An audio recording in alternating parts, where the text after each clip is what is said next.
My dear commanders, காலை வணக்கம். இன்றைக்கி அண்ணா நகர் ஐயப்பன் கோவில் பக்கத்தில் டவர் பார் பக்கத்தில் இருக்கிற இயற்கை உணவுகள், அதாவது வில்லேஜ் சைடு ஃபுட்டு அப்படி சொன்னால் தான் உங்களுக்கு புரியும்ல. கிராமத்து உணவு வகைகள், அரிய வகைகள் அந்த கடையில் தான் இருக்கேன். கிட்டத்தட்ட நான் 12 வருஷமாக அந்த கடையில் சாப்பிட்டுட்ருக்கேன். என்னோடய ஃபுட் பிளாக் சேனலில் போட்டிருக்கேன். இருந்தாலும் இதில் போடணும்னு ஒரு எண்ணம் வந்தது. நான் காலையில் வந்த உடனே என்ன பண்ணுவேன்னா, இது தேன் வில்வம்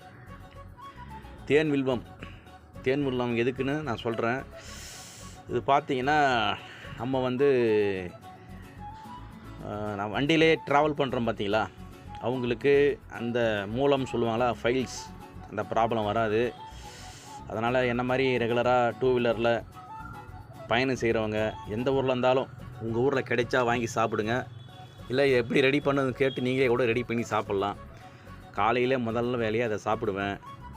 ஹோட்டலில் சாப்பிட்றதுனால என்ன மாதிரி ஹோட்டலில் சாப்பிட்றவங்க இது தேன் கடுக்காயை நைட்டு இரவு தான் சாப்பிட்ணும். இரவு உணவுக்கு அப்புறம் சாப்பிட்ணும். அப்புறம் இது என்னன்னு பார்த்தீங்கன்னா, ராகி லட்டு, கேழ்வரகு அதில் செஞ்ச லட்டு.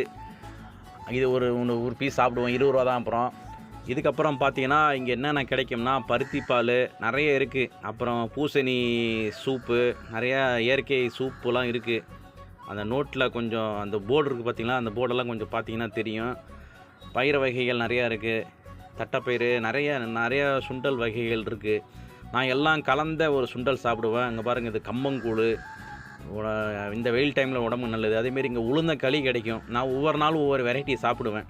ஒவ்வொரு நாள் ஒரு 3 வெரைட்டி சாப்பிடுவேன் டெய்லியும்.